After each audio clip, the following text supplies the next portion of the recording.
It looks like Rachel Zegler is going all out to promote her upcoming film, Snow White. But her approach is raising eyebrows. Instead of focusing on the classic fairy tale charm, she seems to be steering the conversation toward themes of racism, prejudice, and identity politics yet again. This isn't the first time either. A year ago, when Snow White was originally set to release, Disney had to delay the film, reshoot several scenes, and hope the backlash would fade. Why? Because Rachel had already turned the conversation in this direction, sparking controversy. Now, despite efforts to keep things under control, she's back at it, repeating the same narrative. No matter how much Disney tries to course correct, Rachel keeps doubling down. The question is, will this help Snow White, or is it only making things worse? Alright guys, let's dive into this article from That Park Place. But before we do, if you're new here, consider hitting that subscribe button. I'd really appreciate it. And don't forget to like the video to help us reach more people through the YouTube algorithm. So the headline reads, Rachel Zegler says that Disney's Snow White will help fight prejudice and racial division in a magazine interview that, once again, ties the film to her personal politics. Rachel Zegler has been at the center of controversy regarding Disney's live-action Snow White for quite some time now. Despite Disney's usual media restrictions, she continues to make headlines, with statements that tie the film to broader social and political discussions. In a recent interview with Allure magazine, Zegler once again emphasized that Snow White isn't just a fairy tale, but also a tool for promoting acceptance and combating societal prejudice.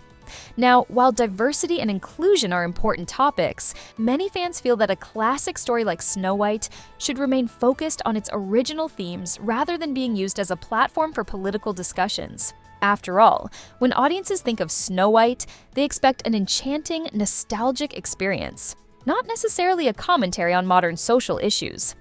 This ongoing controversy raises an important question.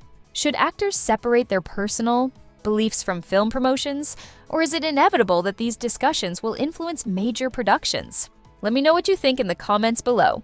Rachel Zegler continues to stand by her statements despite the ongoing backlash.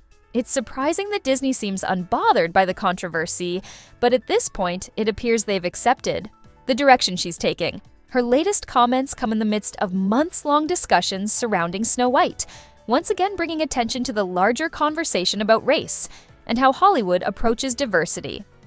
Now, here's where things get interesting. When Zegler was cast as Maria in West Side Story, a film centered around the tensions between Puerto Rican and Italian communities, there were already questions about Hollywood's casting practices. Instead of ensuring authenticity and representation, studios often take a broad strokes approach, casting actors based on a general resemblance rather than cultural accuracy. In Zegler's case, there was initial uncertainty about her background.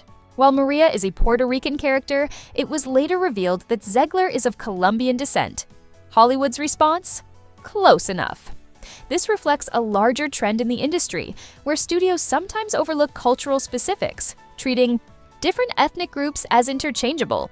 In past interviews, Zegler has spoken about the challenges she faced while auditioning for West Side Story, even mentioning that white studio executives repeatedly questioned her heritage. This raises an important discussion. Is Hollywood truly committed to authentic representation, or is diversity being approached in a way that prioritizes optics over accuracy?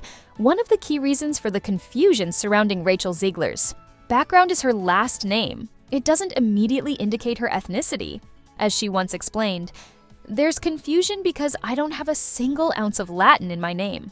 When I was in the running for Maria in West Side Story, they kept calling to ask if I was legit.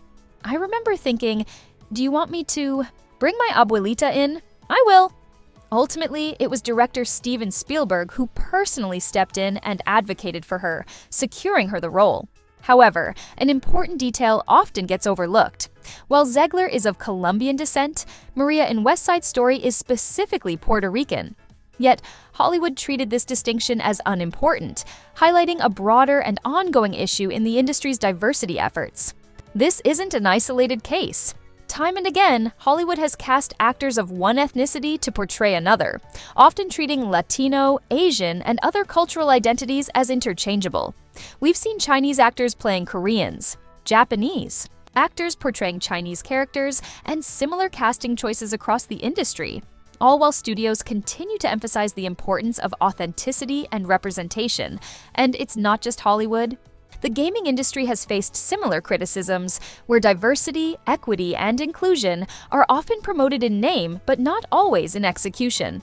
A recent example was in Spider-Man 2, where Miles Morales, who is of Puerto Rican descent, was depicted with a Cuban flag instead of a Puerto Rican one.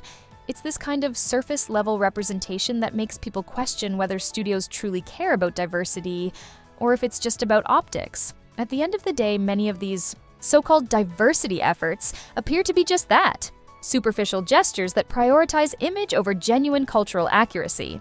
What do you think? Should Hollywood and other industries make more of an effort to ensure authenticity? Or is this an overblown debate? There's a segment of people who seem to believe that in order for a company to truly support them, they need to see themselves represented on screen. Some individuals seek validation from studios and corporations, hoping that these companies genuinely stand with them and their social causes. But the reality is, corporations are businesses first and foremost. Their primary goal is profit, not activism. Time and again, we've seen companies make public commitments to diversity, equity, and inclusion. DEI, only to quietly back away when it no longer serves their bottom line. Recently, there's been a noticeable shift, with several corporations scaling back their DEI initiatives and even letting go of employees hired under these programs. Those who once championed these initiatives are now questioning why the same companies that once stood by them are suddenly changing course. This brings us to Rachel Zegler and her perspective on Snow White. In her recent statements, she has once again framed the film as more than just a classic fairy tale. It's a vehicle for social messaging. For Zegler, her casting and the movie itself hold a deeper significance in the fight for inclusivity and representation.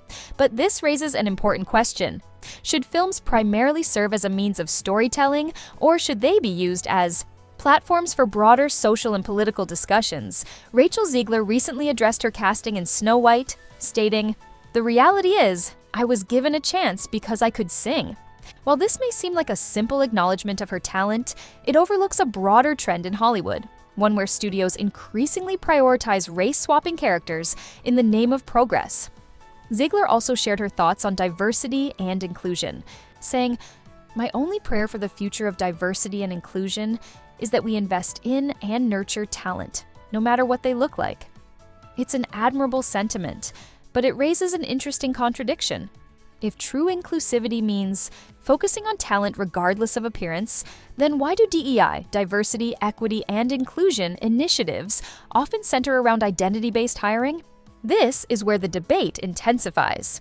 Supporters argue that DEI initiatives help correct historical imbalances by giving underrepresented groups more opportunities. However, critics point out that these initiatives can sometimes limit the applicant pool based on predetermined criteria such as race or gender, rather than purely on merit. If candidates are only competing within a